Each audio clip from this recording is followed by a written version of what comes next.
नमस्सभायै साध्यक्षायै। अ, मैं भक्ति केलकर और मेरा आज का विषय जो है वह मनुष्य जीवन में वर्णाश्रम पद्धति की प्रासंगिकता एवं आवश्यकता यह विषय है जो कि धर्मशास्त्र एवं दर्शन शास्त्र के अंतर्गत मैंने इसे लिखा है। तो the relevance and need of वर्णाश्रम पद्धति इन ह्यूमन लाइफ, यह उसका इंग्लिश में भी टाइटल दिया हुआ है। मैं प्रस्तावना से शुरू करती हूँ। क्या मेरी पीपीटी दिख रही है आप लोगों को? सबमिट हो गया आई गेस। तो भारतीय संस्कृति एवं अभी आप धर्मशास्त्र दिख रहे हैं, पीपीटी नहीं दिख रहा है। ओके, आपका इमेज दिख रहा है। जिनेंद्र है क्या इधर पे? जी हाँ है मैम। जिनेंद्र, पीपीटी शो हो सकता है क्या?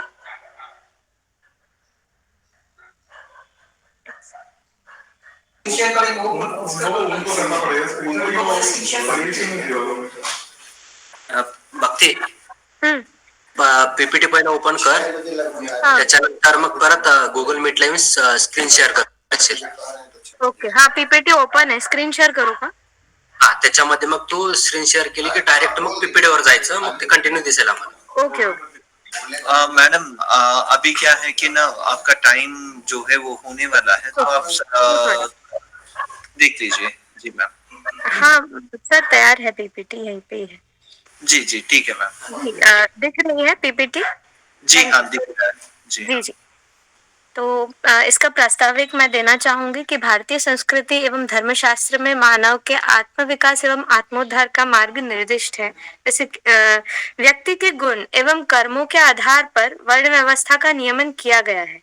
मनुष्य की अवस्थाओं को अर्थात बाल्यावस्था, किशोरावस्था, प्रौढ़ावस्था एवं वृद्धावस्था को आश्रम पद्धति के द्वारा विभाजित किया गया है, जिसमें यदि मनुष्य धर्मशास्त्र में वर्णित एवं निर्दिष्ट मार्ग पर वर्णाश्रम व्यवस्था से चलता है तो वह जीवन के सारे उतार चढ़ाव को पार कर आत्मोत्कर्ष की प्राप्ति के लिए चारों पुरुषार्थों को सिद्ध कर सकता है। पुरुषार्थ सिद्धि से ही आत्मोद्धार हो सकता है और अपनी अपनी आत्मा के गुणों को पहचान कर उनके कर्मों को समझकर उसी के अनुसार योग्य अवस्था में अपने आश्रम के अनुरूप कर्म करना ही वर्णाश्रम व्यवस्था है।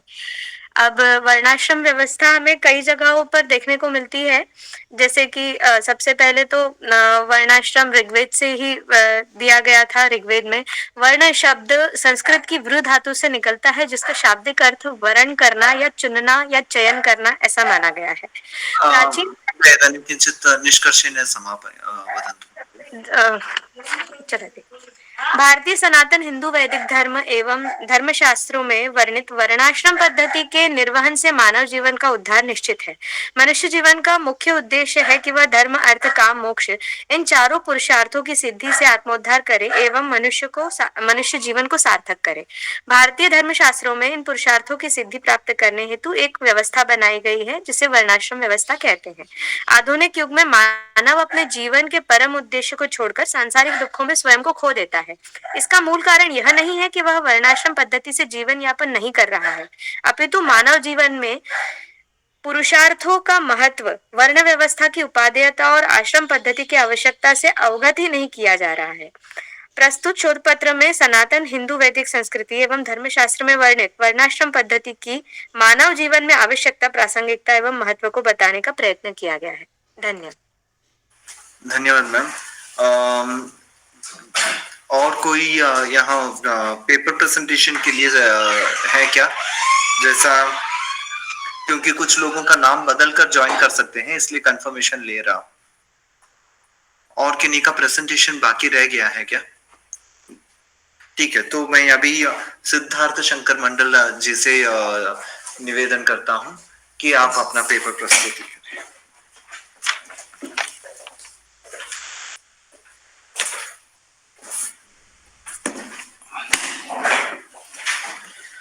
गुरु ब्रह्मा गुरु विष्णु गुरुदेव महेश्वर गुरु साक्षात् परम ब्रह्म तस्मै श्री गुरवे नमः।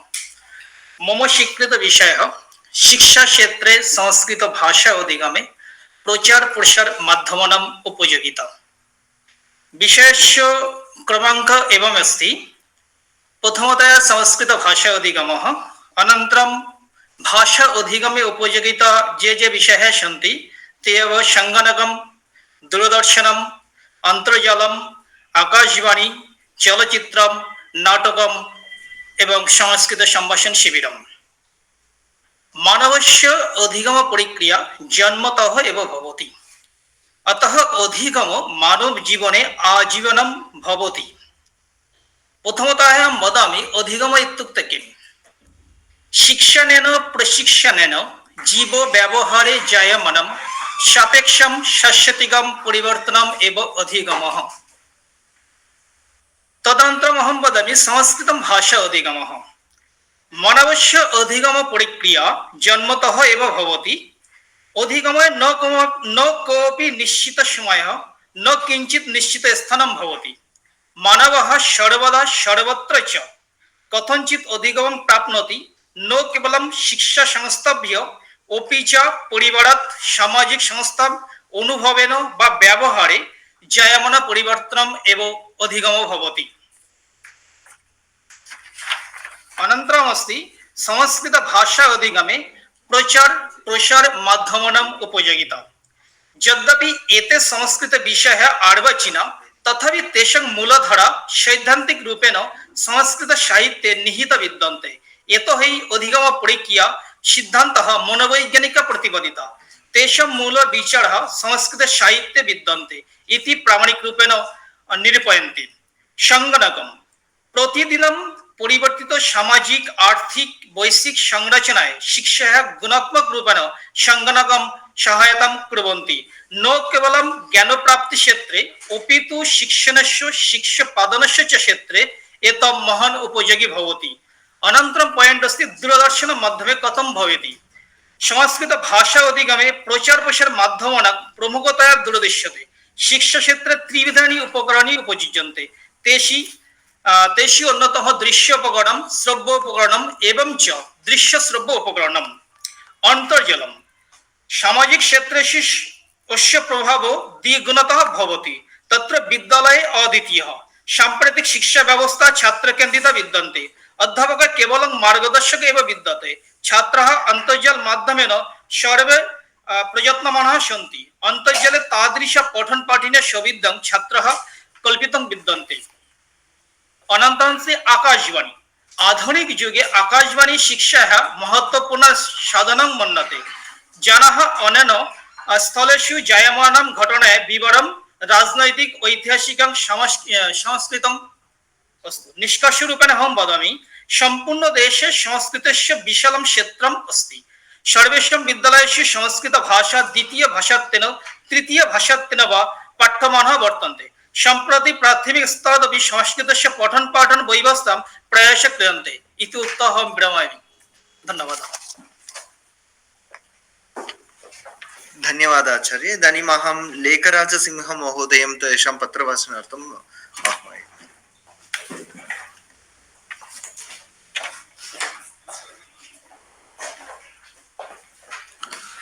ॐ भद्रं कर्णेभिः शृणुयाम देवा भद्रं पश्येमाक्षभिर्यजत्रा शिखरैरङ्गैस्तुष्टुवासस्तुभिर्वसेमहि देवहितं यदायुः।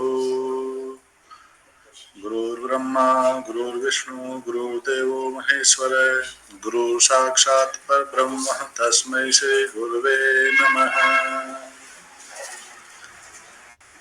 नमः सभायै साध्यक्षायै अंतर्जाल माध्यमेन ये जना उपस्थिता सन्ति तेषामपि अहं नमस्करोमि।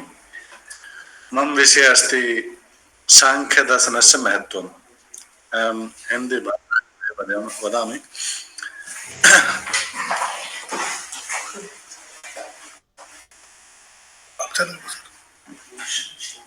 सांख्य दर्शन से महत्व, सांख्य दर्शन का महत्व, सांख्य दर्शन की क्या आवश्यकता है वर्तमान परिप्रेक्ष्य में, सांख्य दर्शन की क्या आवश्यकता है।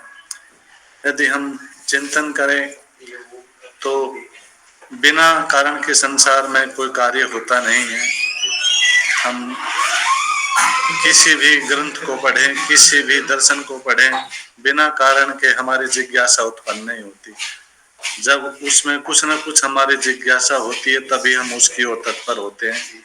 जब हमारी इच्छा होती है तभी हम किसी पदार्थ की ओर अग्रसर होते हैं।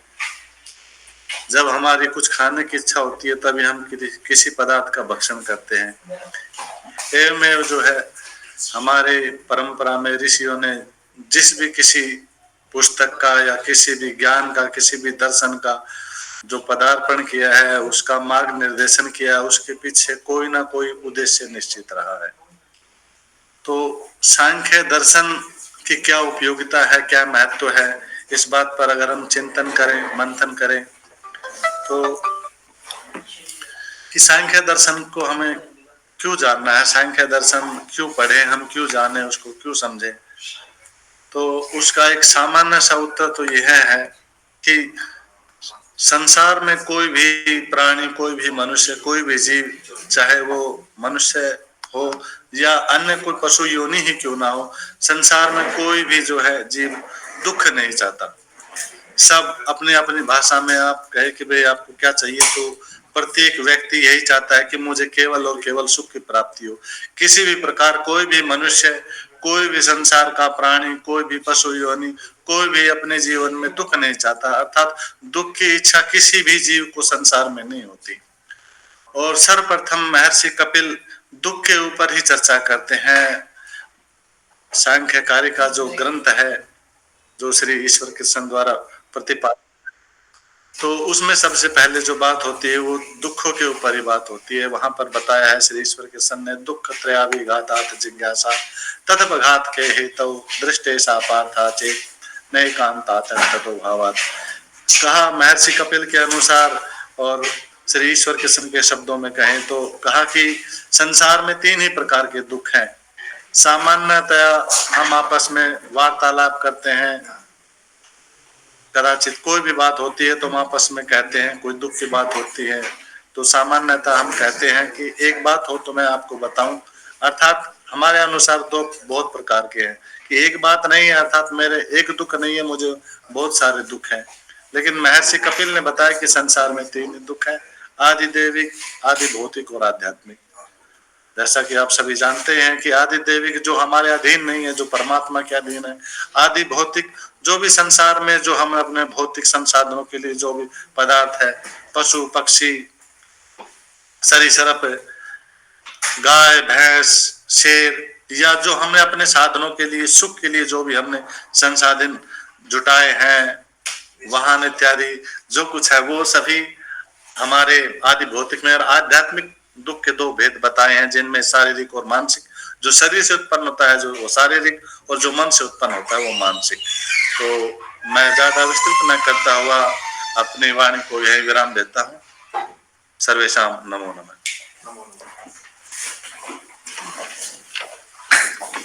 धन्यवादः। इदानीम् अत्र उपस्थितानां मध्ये अन्य नाम कस्यापि न आहूतमस्ति चेत्, एवं केऽपि सन्ति चेत् इतोपि पत्रवाचनार्थम् एकवारं सूचयन्तु।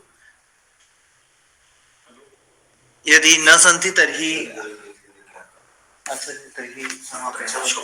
इदानीम् अहम् अस्माकं मार्कण्डेय तिवारी महोदयं, प्रोफेसर् आचार्य, इदानीम् अहं निवेदयामि तेषाम् अध्यक्षभाषणार्थम्।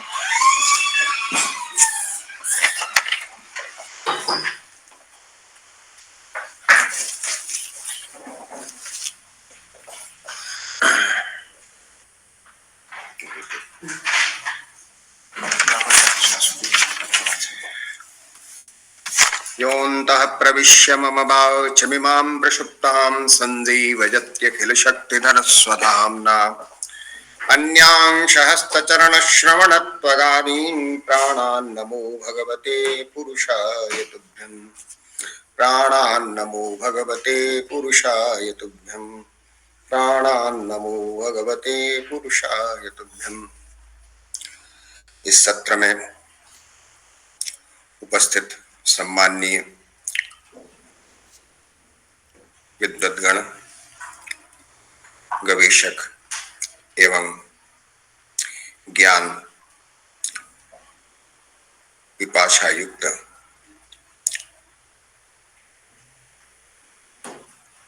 दार्शनिक चिंतन में अनवरत साधना करने वाले सभी को मैं प्रणाम करते हुए इस सत्र में 7 शोध लेखों का वाचन हुआ और वास्तव में सभी ने जो हमारी मूल थीम है संस्कृत भाषा और भारतीय दर्शन, उसको आधारीकृत करके और अपने विचार प्रस्तुत किए। प्रथम जो पत्र था त्र्यंबकेश्वरी जी का, उन्होंने मानव जीवनोपरि धर्मशास्त्राणाम प्रभावः, मानव जीवन में धर्मशास्त्रों का कितना प्रभाव है, इस पर अपना वक्तव्य दिया। किस प्रकार वर्णाश्रम धर्म की व्यवस्था मानव जीवन के लिए उपयोगी हो सकती है, धर्म सूत्रों का उसमें क्या महत्व है और उसकी लोकोपकारिता किस प्रकार सिद्ध होती है। बिना धर्मशास्त्र के मानव शास्त्र का रक्षण हो ही नहीं सकता। यदि जीवन संरक्षण करना है तो धर्मशास्त्र मूल है और इसी से शारीरिक मानसिक हर प्रकार की माने जो व्याधियां हैं उनका चाहे आदि भौतिक हो, आदि दैविक हो, आध्यात्मिक हो, सभी प्रकार से उन जो दुखत्रय है उनका शमन होता है। तो इस प्रकार इन्होंने जो धर्मशास्त्र के लोकोपकारत्व की चर्चा की, वह अत्यंत ही उपादेय है मानव समाज के लिए। और आज मानव समाज उस पर चिंतन कर रहा है कि धर्मशास्त्र को हम लेकर के किस प्रकार अपने जीवन का हम सर्वांगीण विकास कर सकते हैं। दूसरे जो आचार्य डॉक्टर दिग्विजय कुमार पांडे जी ने ज्योतिष शास्त्र की परंपरा पर विधिवत विचार किया। जो ब्रह्मा से लेकर के और ज्योतिष शास्त्र की परंपरा आज तक वह विद्यमान है, उसमें त्रिस्कंधात्मक ज्योतिष की बात की, तो उस ज्योतिष का कितना महत्व है और उसमें ग्रहों का, नक्षत्रों का, सभी ब्रह्मांड में जो कुछ भी स्थित है उसकी गति के ज्ञान से और उस गति के ज्ञान के माध्यम से मानव की वर्तमान, भूत या भविष्य का हम चिंतन कैसे करते हैं, उन्होंने बड़े ही विस्तार के साथ इस पर चर्चा की। इसलिए आपका जो शोध लेख था वास्तव में हमारे ज्योतिष शास्त्र के जो अध्येता हैं उनके लिए एक मार्ग प्रदर्शक होगा, इसमें कोई संशय नहीं है। अगली जो वक्तृ के रूप में रही कामनी गंधर्व मंडेकर जी उन्होंने इंडियन नॉलेज सिस्टम की बात की। भारतीय ज्ञान परंपरा में शिक्षा का जो महत्व है, हालांकि हमारे यहाँ वेदांग में शिक्षा को लिया, परंतु आज जो शिक्षा है वह दूसरे स्वरूप में अवस्थित है।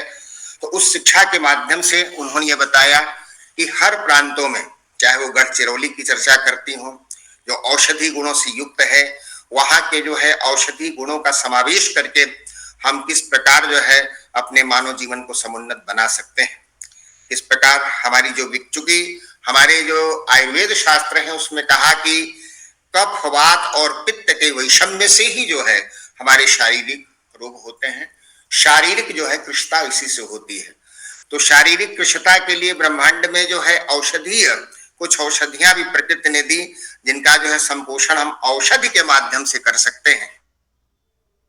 तो आपने बड़ी अच्छी चर्चा की, गढ़चिरौली की चर्चा की, गोंडवाना की चर्चा की, किस प्रकार हम क्षेत्र विशेष के द्वारा उस भारतीय ज्ञान परंपरा का परिस्पंदन करते हुए और हम अपने मानव जीवन को समुन्नत बना सकते हैं। बहुत ही अच्छा शोध लेख था।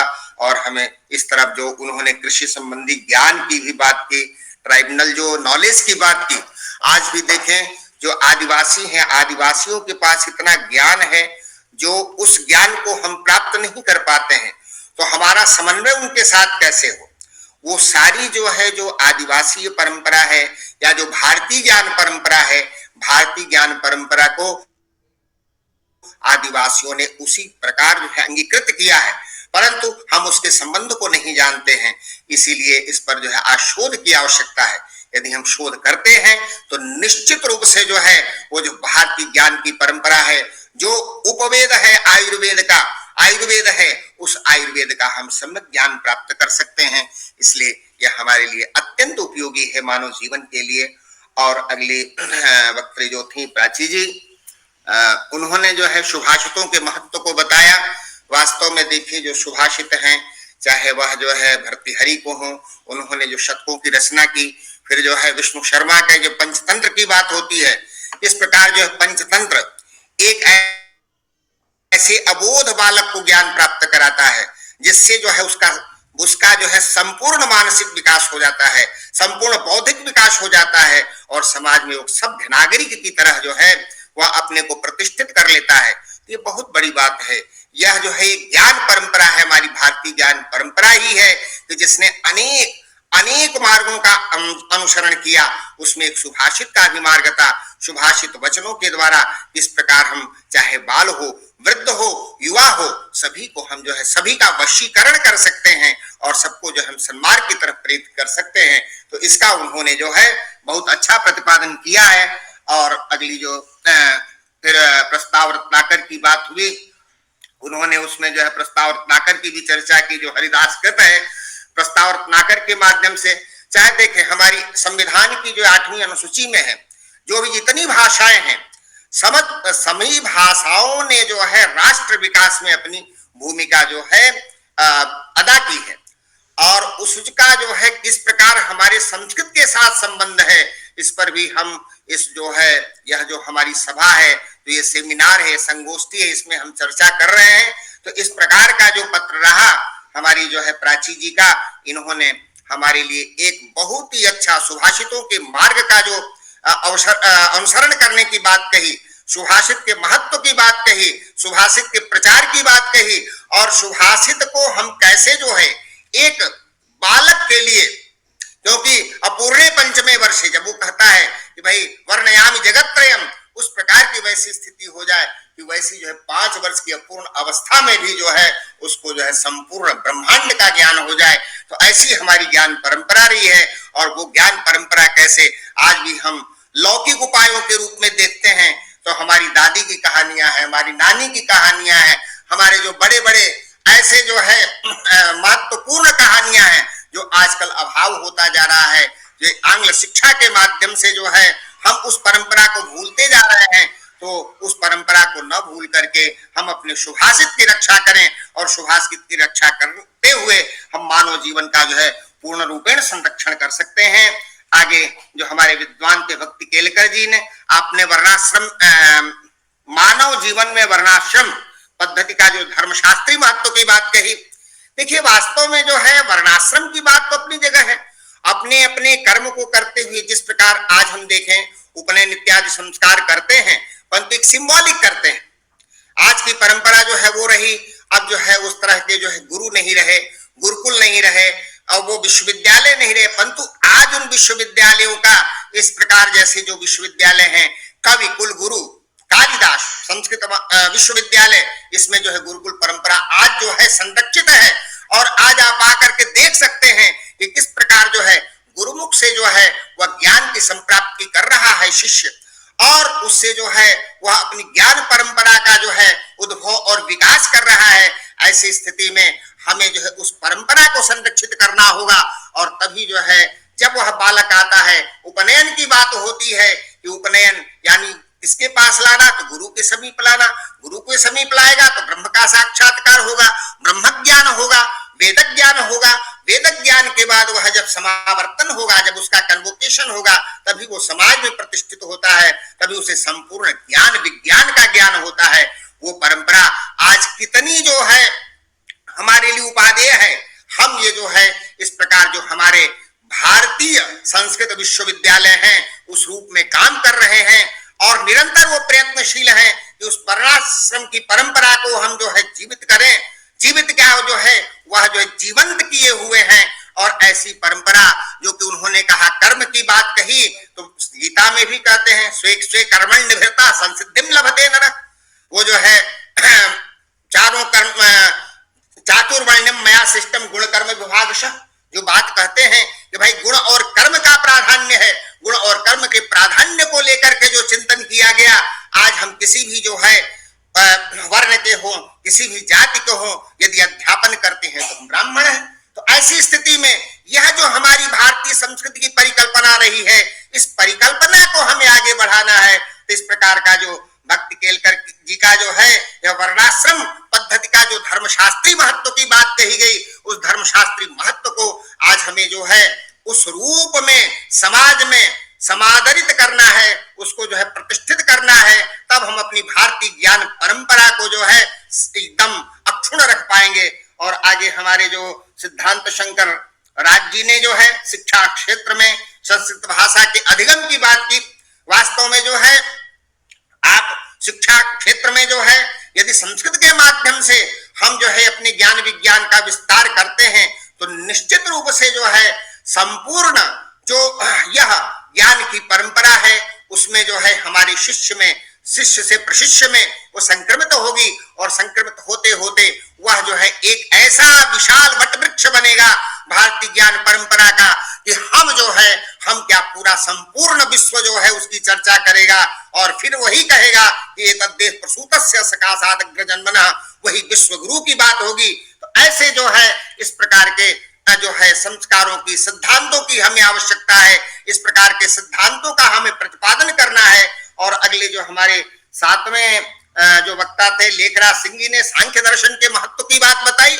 सांख्य दर्शन अपने में पूर्ण ज्ञान है। दुःखत्रयाभिघाता जिज्ञासा तदभिघात के हेतु, जब कहते हैं कि दुःखत्रय के विघात की बात करनी है, तो वह एक ही ऐसा शास्त्र है। हालांकि हमारे दर्शन शास्त्र जो है सभी जो है दुख की निवृत्ति की ही बात करते हैं। उसमें सांख्य शास्त्र ने भी कहा कि एकांतिक और आत्यंतिक निवृत्ति होनी चाहिए।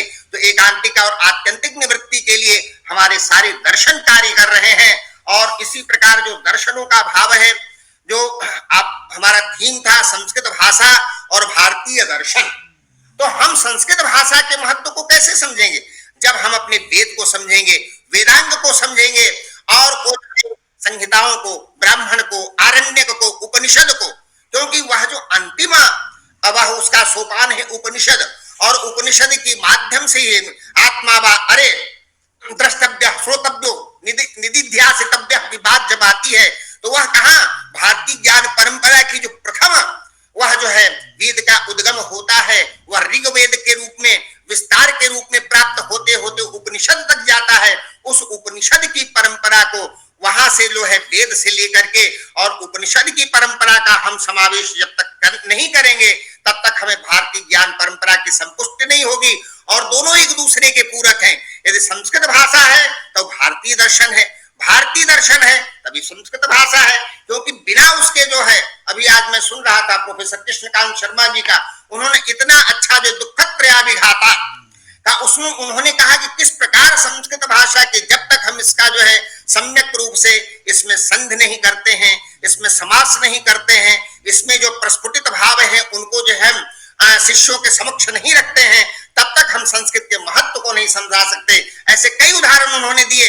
वास्तव में जो है बिना संस्कृत के किसी भी जो है वह कोई भी, आप या तो कोई भी शास्त्र पढ़ें, चाहे वह आयुर्वेद शास्त्र पढ़ें, चाहे संगीत शास्त्र पढ़ें, चाहे जो वह काव्य शास्त्र पढ़ें, चाहे जिस प्रकार का भी शास्त्र पढ़ें, किसी भी प्रकार का चिंतन करें, बिना जो है संस्कृत के, संस्कृत तो मूल है और उस मूल को ही सुरक्षित रखना है। और उस सुरक्षित रखने का सारा ध्येय हमारे जो है, हमारा सारा जो है संकल्प है। हमारे भारतीय जो संस्कृत विश्वविद्यालय है इसमें अनवरत को प्रयत्नशील है।